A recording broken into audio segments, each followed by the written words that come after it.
Hey folks, thanks for clicking on the video. On today's video, we're going to install the RTG Off-Road 6-channel A-pillar control module. So stay tuned.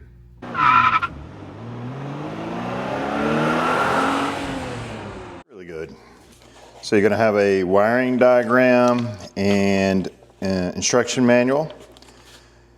Have stickers for whatever you want to choose to control, from fog lights, power outlets, floodlights, fans, battery controls, air compressors, things of that nature. We will have the mounting hardware. You'll see these when we use to take the A-pillar grab handle, the old famous oh shit handle. You'll take the 2 bolts that are out of that, and the control module will mount with these 2 bolts and a USB-C charger to charge up the wireless for that. Then your positive and ground cables for the control unit. Incredible packaging. So there's your 6-channel wireless control, and it's going to fit right onto that grab handle, and you'll be able to look like it's factory finish. And then the control panel. So as you can see, there's 6 different locations for 12 volt and 24 volt capacities, from 60 amps on 12, 80 on 24. The white wire that you see, that is the remote wire that you'll hook up to a active fuse once the car is started, if you want it to be able to shut off and shut on with the car switch. So let's get started hooking it up and figuring out where we're going to put it. So it came with these 2 heavy-duty wires with connectors already on the tips. We know that red's going to be my power, black's going to be my ground. I can tell you I'm going to hook up the ground to the ground lug here that's from the factory. One, because the wire that's how much wire I have, and I don't want to mess with making more wire. So I've got to mount it at some place of location close to the battery. My first tendency is to mount it on top of the fuse panel and or this panel here, so it's really your choice. Also, I even thought about mounting it right up against this so it's not impeding. I know if it's sitting on top of here, you'll be able to lift it up, but you still have a wire dangling, and this too as well. If I ever have a fuse blow, if I mount it here, I'll have a wire dangling. That's the negative part of it. The positive is everything will be right here, easy to hook up when I go to that part. And here I was thinking I can mount it here with the terminals facing up. It's just hard to get to those panels on the inside. So it's really up to you on what you feel like you want to do. If you want to make more wire and put it anywhere else in the engine compartment that you want, I'm probably going to end up putting it right here on this one or this one. I feel like I probably should put it on this one because I would be accessing this panel, statistically speaking, more than I would this one, because all the fuses are in here. What's in this panel is all the different heavy duty wiring harnesses that hook up to the battery. So what I've done is I've mounted on top of this, the battery cover, like I talked about. I pushed it as far back as I could so I could still have access to my retention latch there without it impeding the antenna. And also I put it back as far over to there to get it away from the latch for if I had to jump.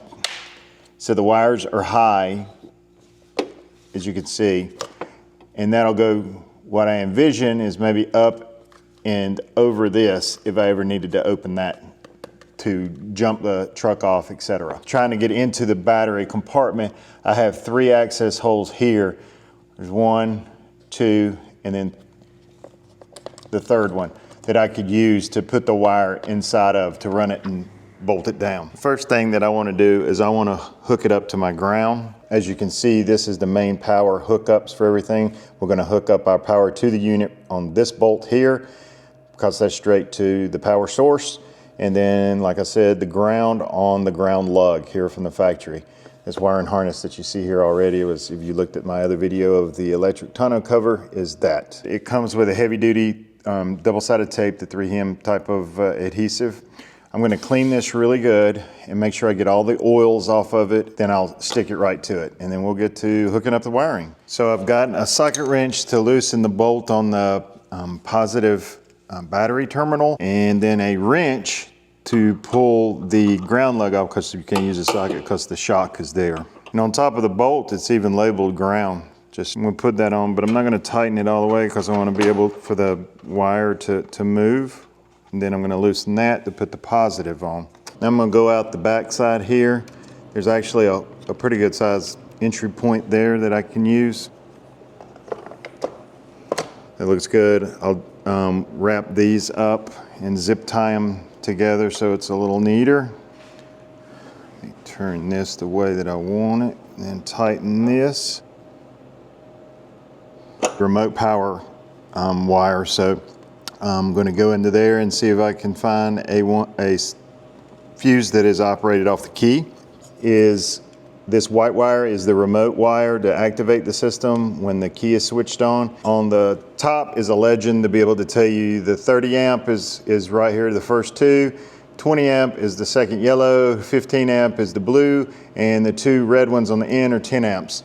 And also it shows you the positive and the negative. Coming out the back, I've got my antenna up, and it's just a little nub antenna, so it's not gonna hit the hood when it shuts down. Another thing that I noticed that was really high quality is even the hole coming into the metal box has got a heavy duty rubber grommet.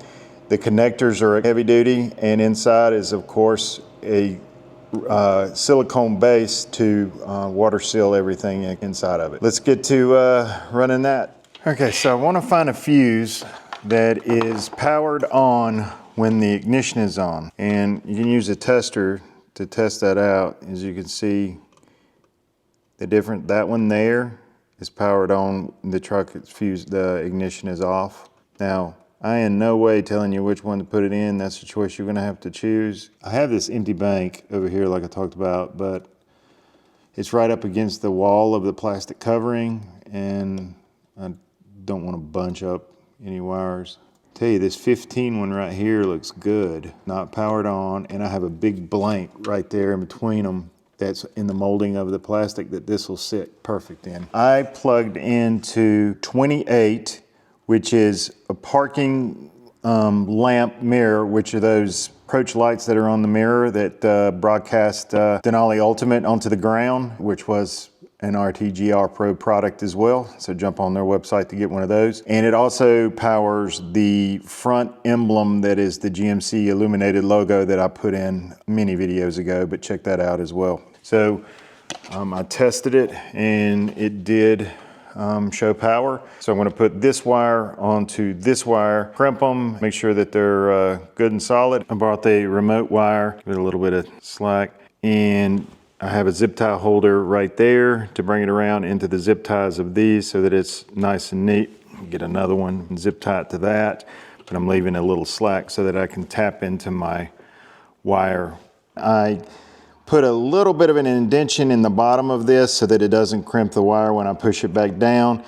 I soldered it up and I've zip tied it to the other wire base, left a little extra and a little loose, because if I needed to pull this off for whatever reason, I want to be able to lift it up and out of the way so that if these wires were tight, I wouldn't be able to do it, but I still have access to the jumper. This is high enough above this that once wires are coming out of here, I could be able to slide it still and get to the jumper. So that's it for wiring it up. So as you can see, I've got the car started, and the green light shows when I press the power button that it's talking. There's auxiliary 1, auxiliary 2, 3, 4, 5, and 6. And see how all the red lights are showing that there's power going to them. Okay, so what I want to talk about first before I mount it is the handle itself. Obviously you can't tell by the audio video, but it's really heavy duty. It's really heavy. It's a metal body, and it is, the good thing about this that it really attracted me to this unit was that it is wireless. I really struggled to go through, to drill any holes through my firewall or any part of the inside of the cabin to get wires outside, and to wire up the electric tonneau cover that I did. I had to go through the one grommet that is open, and it's pretty full, and 2, it is a bear to get to. So I don't really want to mess with it. So when I saw these, I was really excited to give them a try, because I want to eventually add some auxiliary power units to this truck. I just did not want to do any firewall penetration to go through and wire up, and this enabled me to do that. Awesome job, RTG Off-Road. So it's going to go, I'm going to take out these little caps here to get to the bolts that hold the grab handle on, and then I'll remove these caps and I'll replace the bolts that came with it. It will fit in there just like that. So I want to use a plastic tool to take that caps off, put them to the side so I can save them. 2 bolts that you'll have to remove and replace those with the ones that came with the kit. Okay, so I'm going to remove these 2 bolts here. The handle will fit right over the opening there and cover up where those plates are. Be there as it mounts. And make sure that you save your bolts and your cap. So that's it for the installation. It's a completely flush fit. It does take a USB cord to recharge the handle. It came with one that has an angle on it, kind of a 90-degree angle. I'm probably going to use it and run it into this A-pillar, down the A-pillar, down the dash, and over to a USB socket. I'll probably have to get an extension for that. That way there's no wires in front of me while I'm driving. Easy. You have your power button to activate it, and when you want to go with auxiliary 1, that's on.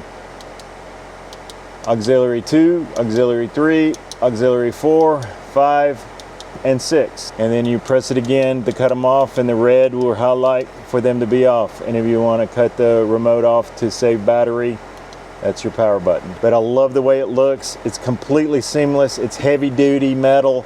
It's not some cheap plastic that's going to deteriorate as the car heats up or freezes during the cold months. And it does not impede me grabbing the handle. If you have any questions, leave them down below in the comments. If you liked the video, hit the like button and hit that subscribe button to come back and catch future videos where we're going to add some accessories to utilize this handle. So I appreciate RTG Off-Road for helping me out with this, and I appreciate your support for the channel. Have a great day.